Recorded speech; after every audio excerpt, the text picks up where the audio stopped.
শুধু দর্শক, আমরা একজন রাজপথের লড়াকু সৈনিক। দীর্ঘ 18টি বছর আমরা রাজপথে ছিলাম এবং একই সঙ্গে আমরা আন্দোলন সংগ্রাম রাজপথে করেছি। এ কারণেই বলছি, আমার পেশাগত দায়িত্ব সাংবাদিক, পাশাপাশি বিএনপির রাজনীতি করি। এই রাজনীতি করতে গিয়ে পিতা ভাই হত্যা, বাড়িঘর ছাড়া, লুটপাট, এরপরে আমরা কোনো আন্দোলন বাদ নেই যে ঢাকায় থেকে আমরা করি নাই। স্বৈরাচারী এরশাদ বিরোধী আন্দোলন থেকে শুরু করে প্রত্যেকটি আন্দোলনের সাথে আমরা সবসময় সম্পৃক্ত আছি।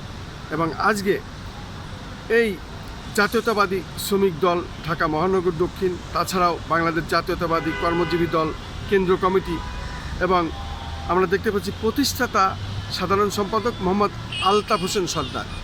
এই আলতাফ হোসেন সর্দারের কাছেই আমি এখন কথা বলবো যে আমরা একই সাথে আন্দোলন সংগ্রাম করলাম।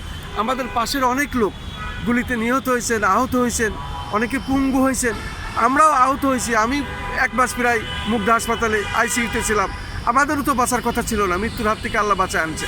আমি 2বার সাদা পোশাকধারীদের কাছে অপহরণ হয়েছিলাম, গাড়িতে উঠায় নিয়ে গেছে, তারপরে চোখ বেঁধেছে, বিভিন্ন জায়গায় ঘুরায় জিজ্ঞাসাবাদ করে ছেড়ে দিয়েছে যে বাবা ভাই হত্যার বিচার তুমি চাইতে পারবে না, প্রেস ক্লাবের সামনে মানববন্ধন করতে পারবে না। তাতেই বোঝা যায় যে আমি দোসররা এর সাথে জড়িত। পাশাপাশি আমি আলতাফ ভাইকে জিজ্ঞাসা করব।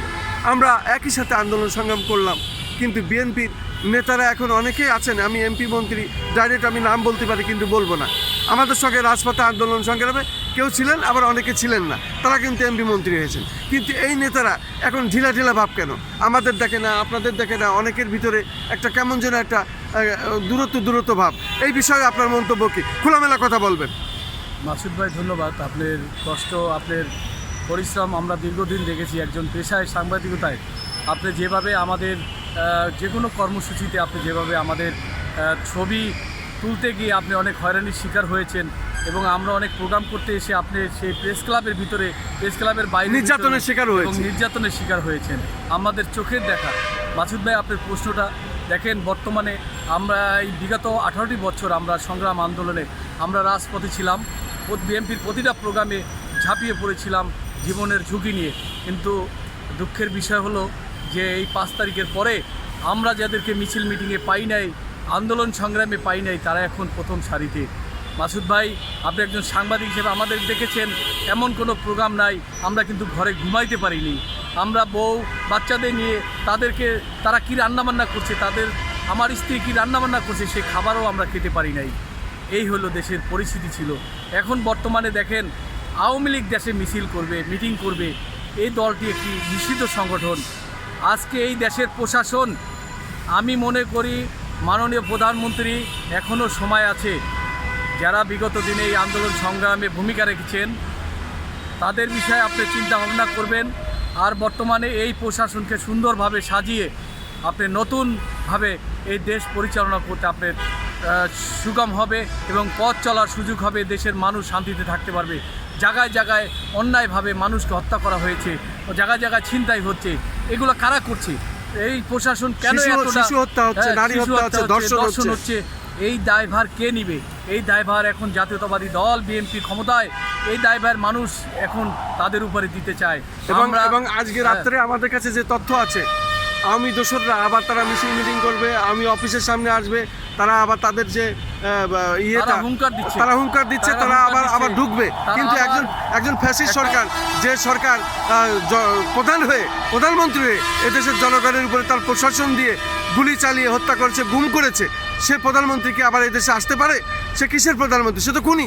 এই প্রসঙ্গে আপনার কোনো বলার থাকলে কিছু বলেন। এটা তো উনি খুনি, ওনার প্রচলিত আইনে বিচার হবে, কিন্তু ওনার যে দোসর, এই দোসররা এখন বাংলাদেশে অরাজকতা করার চেষ্টা করতেছে। আমি মাননীয় স্বরাষ্ট্রমন্ত্রী, মাননীয় প্রধানমন্ত্রী, এখনও সময় আছে, প্রশাসনকে সুন্দর করে ঢালিয়ে সাজান। এখনও অনেক যোগ্যতা সম্পূর্ণ লোক আছে প্রশাসনে বসার, আপনি তাদেরকে সেই জায়গায় বসান। এই সব অযোগ্য লোক দিয়ে, এই শেখ হাসিনার ফেসিস আওয়ামী লীগ পুলিশ দ্বারা এই দেশ শাসন চলবে না। আপনি এখনও সময় আছে, আপনি দেশটাকে আরও সুন্দরভাবে প্রশাসনকে সাজান। আর দেশের নিরাপত্তা অনেক ঝুঁকিতে, আমি এই গুম খুন এই আবার শুরু হয়েছে, মানুষকে নিয়ে রাস্তায় হাঁটতে পারতেছে না, ছিনতাই হচ্ছে, এই যে আপনার মানুষকে হত্যা করা হয়েছে, এই মিছিল মিটিংয়ের ভয়ভীতি দেখানো হচ্ছে, এরাই কিন্তু এই আকামুকামগুলো করতেছে। এখনও সময় আছে, আপনারা যা দেশবাসী যারা তৃণমূল পর্যায়ে নেতাকর্মী আছে তাদেরকে আবার সজাগ করুন। তারা কিন্তু ঝিমিয়ে যাচ্ছে, আর কিন্তু এই দেশের এই যে আপনার যে তৃণমূল পর্যায়ে নেতাকর্মীরা তারা ঝিমিয়ে গেছে, কিন্তু যারা এখন এই পেট ভারী করে আপনাদের পাশাপাশি মন্ত্রীদের এমপিদের পাশাপাশি সচিবালয় ঘুরে বেড়াচ্ছেন, এরা কিন্তু সেই আওয়ামী লীগের দোসর। এদেরকে প্রতিহত করতে হবে, তৃণমূল পর্যায়কে ডেকে তাদের সম্মানজনক অবস্থানে তাদেরকে দিতে হবে। ধন্যবাদ মাসুদ ভাই, আপনি অনেক অনেক পরিশ্রম করছেন। আপনার সাথে আমি একটি আপনার প্রশ্নের উত্তর দিতে পেরে আমিও ধন্যবাদ দেশবাসীকে জানাই। আপনারা সবাই সতর্ক হন, এই ফেসিস যারা আর কোথাও যাতে মাথা উঁচু করে দাঁড়াতে না পারে তার জন্য আপনারা সজাগ হন। দলমত নির্বিশেষ আমরা কি পাই না পাই, কিন্তু এই শেখ হাসিনার দোসরদের বাংলাদেশে থাকতে দেওয়া যাবে না, এটা প্রতিহত করতে হবে। ধন্যবাদ মাসুদ ভাই। শুধু দর্শক, আমরা এই যে 18টি বছর, শুধু 18 বছরে নয়, আমরা জাগদল থেকে বিএনপি এবং বিএনপির ফাউন্ডার আমরা, আমাদের পরিবারের ভিতরে ইতিহাস আছে। এইগুলো এই দল তৈরি করতে গিয়ে আমাদের পিতা ভাই হত্যা, বাড়িঘর লুটপাট সবই আমরা স্বীকার করেছি, নির্যাতনের শিকার হয়েছি। তারপরেও আমরা মেনে নিয়ে রাজধানী ঢাকায় আন্দোলন সংগ্রামে আছি। স্বৈরাচার এরশাদ বিরোধী থেকে শুরু করে এমন কোনো আন্দোলনের সংগ্রাম নেই যে ঢাকায় এসে আমরা করি নেই। তবে এই প্রসঙ্গে আমি বলতে চাই যে মাননীয় প্রধানমন্ত্রী, আজকে আপনি আমাদের এই আন্দোলন সংগ্রামের ফসল, এবং আমাদের আন্দোলনের ফসল হয়ে আপনি আজকে বাংলাদেশ জাতীয়তাবাদী দল বিএনপির আজকে প্রধানমন্ত্রী, এবং প্রধানমন্ত্রী হিসাবে আপনি যেভাবে এগোচ্ছেন, আপনার আব্বা, আপনার মা, তাদের নীতি আদর্শেই আপনি আছেন। এই জন্য আপনাকে আমরা স্যালুট জানাই। আমাদের শেষ একটা দাবি আছে, সেটা হলো আমরা আপনার সঙ্গে দেখা করতে চাই। অনেক বিষয় আছে যে আলোচনা মোবাইলে করা যায় না, যেটা আপনার সঙ্গে আমাদের সামনাসামনি হতে হবে। আমরা কিছু কথা আপনার সঙ্গে বলতে চাই। যেমন আমার পিতা ভাই হত্যা হয়েছে, ন্যায় বিচারটা আমি এখনও পাইনি। জয়নাল হাজারি আমাদের টাকা পয়সা ওই এলাকায় কাজে গেলে ফেনীতে সম্পূর্ণ টাকা পয়সা তার অস্ত্রের মহড়া যে লোকজন ছিল, জয়নাল হাজারি তখন ছিল মাফিয়া ডন, এবং সে যা বলতো সেটা আইনে প্রচার হতো। আমাদের কাজের টাকা ওখানে গেলে পারে জনতা ব্যাংকের ম্যানেজার এনে অস্ত্রের মুখে আমার ভাইকে আটক করে সমস্ত টাকা পয়সা নিয়ে নেয়। এরকম কয়েকশো কোটি টাকার ব্যাপার আমাদের হবে। আমরা ন্যায় বিচারটা চাই, ন্যায় বিচারটা যাতে পেতে পারি। আপনি ছাড়া এটা এই দেশে আর কেউ পারবে না। অতএব আপনাকেই এই বিচার করতে হবে। এই ধরনের ঘটনা বাংলাদেশে অহরহ আছে, প্রত্যেকের এই ন্যায় বিচারের আওতায় আনতে হবে, যেহেতু আপনি ছাড়া আর এই ব্যথা কেউ বুঝবে না। কারণ একটা পরিবারের পিতা ভাই হত্যা হলে কি হয় সেটা আপনিই ভালো জানেন, কারণ এটা আপনি অনুভবও করতে পারছেন। অনুভব আপনি যেভাবে করতে পারবেন, অন্য মানুষেরা এটা পারবে না। যার পরিবারে ঘটনা ঘটেনি তারা বুঝবে না।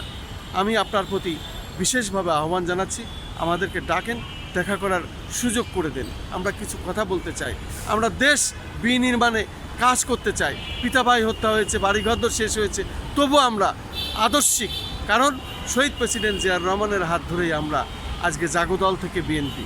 বলার ভাষা আমাদের নাই। আসসালামু আলাইকুম। আজ এই পর্যন্তই শেষ করছি। জাতীয় প্রেস ক্লাবের মধ্য থেকে আমি খন্দকার মাসুদুজ্জামান।